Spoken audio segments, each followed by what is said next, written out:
Hi friends, ಮೇಘಾಸ್ kitchen ಟಿಪ್ಸ್ಗೆ ನಿಮ್ಮೆಲ್ರಿಗೂ ಸ್ವಾಗತ. Friends, ತುಂಬ ಕೂದಲು ಉದುರೋ ಸಮಸ್ಯೆ, ಹಾಗೆ ತುಂಬ ಡ್ಯಾಂಡ್ರಫ್ ಆಗ್ತಾ ಇದ್ದರೆ, ಹಾಗೆಯೇ ಏನೇ ಪ್ರಯತ್ನ ಪಟ್ಟರೂ ಕೂದಲು ಬೆಳೀತಾನೇ ಇಲ್ಲ, ಈ ಎಲ್ಲ ಸಮಸ್ಯೆಗೂ ಇವತ್ತಿನ ರೆಮಿಡಿ ಒಂದೇ ಮನೆ ಮದ್ದಾಗಿ ಕೆಲಸ ಮಾಡುತ್ತೆ. ಇದು ಒಂದು ಸತಿ ತಯಾರಿಸ್ಕೊಂಡ್ರೆ ನೀವು ವಾರಕ್ಕೊಂದ್ಸತಿ ಅಂತ ಇದನ್ನು ಉಪಯೋಗಿಸ್ಕೋಬೋದು. ಫ್ರೆಂಡ್ಸ್, ಇದು ಹುಡುಗರು ಹುಡುಗಿರು ಅಂತ ಭೇದ ಭಾವ ಇಲ್ಲದಲ್ಲ ಯಾರು ಬೇಕಾದ್ರೂ ಇದನ್ನು ಯೂಸ್ ಮಾಡ್ಕೋಬೋದು. ತುಂಬ ಸುಲಭವಾಗಿ ಮಾಡ್ಕೊಳ್ಳೋ ಈ ರೆಮಿಡಿಯಿಂದ ನಿಮ್ಮ ಪ್ರತಿಯೊಂದು ಕೂದಲು ಸಮಸ್ಯೆಗೂ ಇದು ತುಂಬ ಒಳ್ಳೆ ಪರಿಹಾರ. ಕೂದಲು ಉದುರೋ ಸಮಸ್ಯೆ ನಿವಾರಣೆ ಜೊತೆಗೆ ಬುಡದಿಂದ ಒಳ್ಳೆ ಗಟ್ಟಿಮುಟ್ಟಾದ ಕೂದಲು ಕೂಡ ಬೆಳೆಯುತ್ತೆ. ನಮ್ಮ ಅಡುಗೆ ಮನೆಯಲ್ಲಿ ಸಿಗೋ ಎರಡೇ ಪದಾರ್ಥದಿಂದ ಇದನ್ನು ಸುಲಭವಾಗಿ ತಯಾರಿಸ್ಕೋಬೋದು. ಯಾವ ಎರಡು ಪದಾರ್ಥ ಹಾಗೆ ಹೇಗೆ ತಯಾರಿಸ್ಕೊಳ್ಳೋದು ಅಂತ ನೋಡೋಣ ಬನ್ನಿ. ಕೂದಲು ಉದುರೋ ಸಮಸ್ಯೆನ ಬುಡದಿಂದ ನಿವಾರಣೆ ಮಾಡೋದಕ್ಕೆ, ಹಾಗೆಯೇ ಕೂದಲು ದಟ್ಟ ಪುಷ್ಟವಾಗಿ ಬೆಳೆಯೋದಕ್ಕೆ ನಾವು ಮೊದಲನೇ ಪದಾರ್ಥ ತಗೋತಾ ಇರೋದು ನಮ್ಮ ಎಲ್ಲರೂ ಅಡುಗೆ ಮನೆಯಲ್ಲೂ ಸದಾ ಕಾಲ ಸಿಗೋ ಶುಂಠಿ. ಫ್ರೆಂಡ್ಸ್, ಶುಂಠಿ ಗುಣಗಳ ಭಂಡಾರ. ಅಂದರೆ ಅದು ನಮ್ಮ ಆರೋಗ್ಯಕ್ಕೆ ಎಷ್ಟು ಉಪಯೋಗಕಾರಿನೋ ಅದಕ್ಕಿಂತ ಹೆಚ್ಚು ಪಟ್ಟು ಅದು ನಮ್ಮ ಕೂದಲಿಗೆ ಉಪಯೋಗಕಾರಿ. ಫ್ರೆಂಡ್ಸ್, ಈ ಶುಂಠಿಯಿಂದ ನಮ್ಮ ಕೂದಲಿನ ಸ್ಕ್ಯಾಲ್ಪಲ್ಲಿ ಬ್ಲಡ್ ಸರ್ಕ್ಯುಲೇಷನ್ ಹೆಚ್ಚಾಗುತ್ತೆ, ಅದರ ಜೊತೆಗೆ ಹೊಸ ಕೂದಲು ಹುಟ್ಕೊಳ್ಳುತ್ತೆ. ಆದರೆ ಫ್ರೆಂಡ್ಸ್, ಇದನ್ನು ನಾವು ಡೈರೆಕ್ಟಾಗಿ ನಮ್ಮ ತಲೆಗೆ ಹಚ್ಕೋಬಾರ್ದು. ಶುಂಠಿ ರಸನ ನಾವು ಡೈಲ್ಯೂಟ್ ಮಾಡಿ ಹಚ್ಕೋಬೇಕು.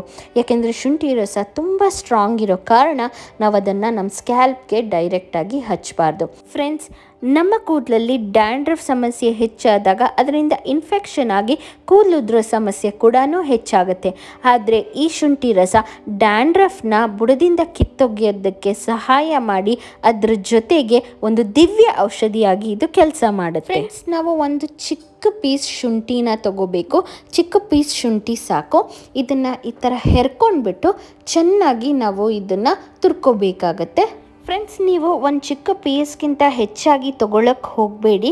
ಯಾಕೆಂದರೆ ನಾನು ಮುಂಚೆನೇ ಹೇಳ್ದಂಗೆ ಶುಂಠಿ ಸ್ಟ್ರಾಂಗ್ ಇರುತ್ತಲ್ವ, ಹಾಗಾಗಿ ಅದನ್ನು ನಾವು ಡೈಲ್ಯೂಟ್ ಮಾಡಿ ಹಾಕ್ಕೋಬೇಕಾಗತ್ತೆ. ಆದ ಕಾರಣ ನಾವು ಶುಂಠಿ ರಸ ಕಡಿಮೆ ಪ್ರಮಾಣದಲ್ಲೇ ಹಾಕ್ಕೊಂಡ್ರೂ ಸಾಕು. ಆ ಕಡಿಮೆ ಪ್ರಮಾಣನೇ ಪಟ್ಟಾಗಿ ನಮ್ಮ ಕೂದಲು ಬೆಳೆಯೋದನ್ನು ಸಹಾಯ ಮಾಡುತ್ತೆ. ಬೆಳೆಯೋದ್ರ ಜೊತೆಗೆ ಹೊಸ ಕೂದಲು ಕೂಡ ಬೆಳೆಯುತ್ತೆ. ಅದರ ಜೊತೆಗೆ ಡ್ಯಾಂಡ್ರಫ್ ಸಮಸ್ಯೆ ಕೂಡ ಪರಿಹಾರ ಆಗುತ್ತೆ. ಫ್ರೆಂಡ್ಸ್, ಈಗ ನಾವೇನು ತುರ್ಕೊಂಡಿದ್ದೀವಲ್ಲ ಅದರ ರಸನ ಈ ರೀತಿಯಾಗಿ ಹಿಂಡ್ಕೊಳ್ಳೋಣ. ಇದಕ್ಕೆ ಆದಷ್ಟು ಒಂದು ಸೋಸು ಜರಡಿಯ ಸಹಾಯ ನೀವು ತಗೋಬೋದು, ಇಲ್ಲ ಅಂದ್ರೂ ಬಟ್ಟೆಯಲ್ಲಿ ಕೂಡ ನೀವು ಹಾಕ್ಕೊಂಡು ಹಿಂಡ್ಕೋಬೋದು. ನೋಡಿ ಫ್ರೆಂಡ್ಸ್, ಈ ರೀತಿಯಾಗಿ ರಸನ ನಾನು ಹಿಂಡ್ಕೊತಾ ಇದ್ದೀನಿ.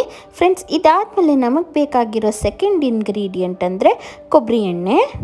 ಫ್ರೆಂಡ್ಸ್, ಕೊಬ್ಬರಿ ಎಣ್ಣೆ ಪ್ರಮಾಣ ತಿಳ್ಕೊಳ್ಳೋದು ಅತಿ ಅವಶ್ಯಕವಾಗಿರುತ್ತೆ. ಯಾಕೆ ಅಂದರೆ ಫ್ರೆಂಡ್ಸ್, ನಾನು ಮುಂಚೆನೇ ಹೇಳ್ದಂಗೆ ಶುಂಠಿ ರಸನ ನಾವು ಡೈಲ್ಯೂಟ್ ಮಾಡ್ಕೋಬೇಕಾಗತ್ತಲ್ಲ, ಹಾಗಾಗಿ 1 ಟೀ ಸ್ಪೂನ್ ಶುಂಠಿ ರಸಕ್ಕೆ ನಾವು 3 ಟೀ ಸ್ಪೂನ್ ಅಂತೆ ಈ ಕೊಬ್ಬರಿ ಎಣ್ಣೆನ ಸೇರಿಸ್ಕೋಬೇಕಾಗತ್ತೆ. ಫ್ರೆಂಡ್ಸ್, ಕೊಬ್ಬರಿ ಎಣ್ಣೆಯಲ್ಲಿ ಎಂತೆಂಥ ಒಳ್ಳೆ ಗುಣಗಳಿವೆ ಅಂದರೆ ಅದರಲ್ಲಿ ಎಲ್ಲ ಪದಾರ್ಥಗಳು ಸುಲಭವಾಗಿ ಇನ್ಫ್ಯೂಸ್ ಆಗುತ್ತೆ. ಅಂದರೆ ಫ್ರೆಂಡ್ಸ್, ಇದ್ರ ಜೊತೆ ಏನೇ ಮಿಕ್ಸ್ ಮಾಡಿದ್ರೂ ಇದು ಅದ್ರ ಜೊತೆಗೆ ಯಾವುದೇ ಪದಾರ್ಥದ ಜೊತೆಗೆ ನಾವು ಮಿಕ್ಸ್ ಮಾಡ್ತೀವೋ ಆ ಪದಾರ್ಥದ ಜೊತೆ ಚೆನ್ನಾಗಿ ಮಿಕ್ಸ್ ಆಗಿ ಅದರದ್ದು ಆರೋಗ್ಯ ಅಂಶನ ಅದು ಬಿಡುತ್ತೆ.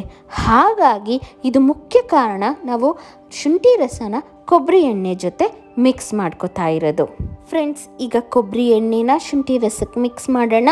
ಹತ್ತತ್ರ 2 ಟೀ ಸ್ಪೂನ್ ಶುಂಠಿ ರಸ ಇದ್ದ ಕಾರಣ ನಾನಿಲ್ಲಿ ಒಂದು 6 ಟೀ ಸ್ಪೂನಷ್ಟು ಕೊಬ್ಬರಿ ಎಣ್ಣೆನ ಸೇರಿಸ್ಕೊತಾ ಇದ್ದೀನಿ. ಅಂದರೆ ನಾನು ಮುಂಚೆನೇ ಹೇಳ್ದಂಗೆ ಪ್ರಪೋರ್ಷನು 1 ಟೀ ಸ್ಪೂನ್ ಶುಂಠಿ ರಸಕ್ಕೆ 3 ಟೀ ಸ್ಪೂನ್ ಕೊಬ್ಬರಿ ಎಣ್ಣೆ ಹಾಕಬೇಕು. ಇದನ್ನೆಲ್ಲ ಹಾಕಿ ಚೆನ್ನಾಗಿ ಮಿಕ್ಸ್ ಮಾಡ್ಕೋಬೇಕು. ಅವೆರಡು ಒಟ್ಟಿಗೆ ಚೆನ್ನಾಗಿ ಸೇರೋವರೆಗೂ ನಾವು ಮಿಕ್ಸ್ ಮಾಡಿಕೊಂಡು ಈಗ ಮೂರನೇ ಪದಾರ್ಥ ನೋಡೋಣ. ಫ್ರೆಂಡ್ಸ್, ಈ ಮೂರನೇ ಪದಾರ್ಥ ಕಂಪ್ಲೀಟ್ಲಿ ಆಪ್ಷನಲ್, ನೀವು ಬೇಕಾದ್ರೆ ಹಾಕ್ಕೋಬೋದು. ಆದರೆ ಕೆಲವೊಂದು ಡ್ರಾಪ್ಸ್ ಹಾಕ್ಕೊಳ್ಳೋದ್ರಿಂದ ನಮಗೆ ಇದು ಹೆಚ್ಚು ಸಹಾಯಕಾರಿಯಾಗುತ್ತೆ ಕೂದಲು ಬೆಳವಣಿಗೆಯಲ್ಲಿ. ನಾನಿಲ್ಲಿ ತಗೋತಾ ಇರೋದು ವೈಟ್ ವಿನೆಗರ್. ಫ್ರೆಂಡ್ಸ್, ನಿಮ್ಮ ಹತ್ರ ವೈಟ್ ವಿನೆಗರ್ ಇಲ್ಲ ಅಂದರೆ ನೀವು ನಿಂಬೆ ಹಣ್ಣನ್ನು ಕೂಡ ಉಪಯೋಗಿಸ್ಕೋಬೋದು. ಒಂದು 2-3 ಡ್ರಾಪ್ ನಿಂಬೆ ರಸನ ಕೂಡ ನೀವು ಸೇರಿಸ್ಕೋಬೋದು. ಫ್ರೆಂಡ್ಸ್, ವಿನೆಗರಲ್ಲಿ ಆ್ಯಂಟಿ ಆಕ್ಸಿಡೆಂಟ್ ಪ್ರಾಪರ್ಟಿ ಹೆಚ್ಚಾಗಿ ಇರೋದ್ರಿಂದ ಅದು ನಮ್ಮ ಕೂದಲು ಉದುರಿಕೆನ ಕಡಿಮೆ ಮಾಡುತ್ತೆ, ಹಾಗೆ ಡ್ಯಾಂಡ್ರಫ್ನ ನಿವಾರಣೆ ಮಾಡ್ಕೊಳ್ಳೋದ್ರಲ್ಲಿ ಸಹಾಯ ಮಾಡುತ್ತೆ. ಅದರ ಜೊತೆಗೆ ಕೂದಲು ಉದ್ದ ಬೆಳೆಯೋದ್ರಲ್ಲಿ ಕೂಡ ಸಹಾಯ ಮಾಡುತ್ತೆ. ವೇಗವಾಗಿ ಬೆಳೆಯೋದ್ರಲ್ಲಿ ವಿನೆಗರ್ ಸಹಾಯ ಮಾಡುತ್ತೆ. ಹಾಗಾಗಿ ನಾನು 1 ಟೀ ಸ್ಪೂನಷ್ಟು ವಿನೆಗರ್ನ ಇಲ್ಲಿ ಹಾಕೋತಾ ಇದ್ದೀನಿ. ಫ್ರೆಂಡ್ಸ್, ಈಗ ಎಲ್ಲ ಇಂಗ್ರೀಡಿಯೆಂಟ್ಸ್ನ ಚೆನ್ನಾಗಿ ಮಿಕ್ಸ್ ಮಾಡಿ ಸ್ಕ್ಯಾಲ್ಪ್ಗೆ ನಾವು ಹಚ್ಚಬೇಕಾಗುತ್ತೆ. ಫ್ರೆಂಡ್ಸ್, ಈ ರೀತಿ ಸ್ಕ್ಯಾಲ್ಪ್ಗೆ ಮಸಾಜ್ ಮಾಡ್ತಾ ನೀವು ಹಚ್ಚಬೇಕಾಗತ್ತೆ. ಬುಡಕ್ಕೆ ಇದು ಎಷ್ಟು ಸೇರಿಕೊಳ್ಳುತ್ತೋ ಅಷ್ಟು ಕೂದಲು ವೇಗವಾಗಿ ಬೆಳೆಯುತ್ತೆ, ಹಾಗೆ ಡ್ಯಾಂಡ್ರಫ್ ಕೂಡ ಕಡಿಮೆ ಆಗುತ್ತೆ. ಫ್ರೆಂಡ್ಸ್, ಇದನ್ನು ಹಚ್ಚಿ ನಾವು ಅರ್ಧ ಗಂಟೆ ಬಿಡಬೇಕಾಗತ್ತೆ. ನೀವು 1 ಗಂಟೆನೇ ಬಿಟ್ಟರೆ ಇನ್ನೂ ಒಳ್ಳೆಯದು. ಆದಷ್ಟು ಟ್ರೈ ಮಾಡಿ. ಇಲ್ಲಾಂದ್ರೂ ನಿಮಗೆ ಅರ್ಜೆಂಟ್ ಇದ್ದರೆ ಅರ್ಧ ಗಂಟೆ ಬಿಟ್ಬಿಟ್ಟು ಹೇರ್ ವಾಶ್ ಮಾಡಿ. ಹೇರ್ ವಾಶ್ ಮಾಡೋದಕ್ಕೆ ಸೀಗೆಕಾಯಿನ ಬಳಸಿ. ಫ್ರೆಂಡ್ಸ್, ಈ ಮಾಹಿತಿ ನಿಮ್ಗೆ ಇಷ್ಟ ಆಗಿದ್ರೆ ಲೈಕ್ ಮಾಡಿ, ಶೇರ್ ಮಾಡಿ, ಹಾಗೆ ಚಾನಲ್ಗಿನ್ನ ಸಬ್ಸ್ಕ್ರೈಬ್ ಆಗಿಲ್ಲ ಅಂದರೆ ಈ ಕೂಡಲೇ ಸಬ್ಸ್ಕ್ರೈಬ್ ಆಗಿ. ನೆಕ್ಸ್ಟ್ ಒಳ್ಳೆ ಮಾಹಿತಿಯಿಂದ ಸಿಗ್ತೀನಿ.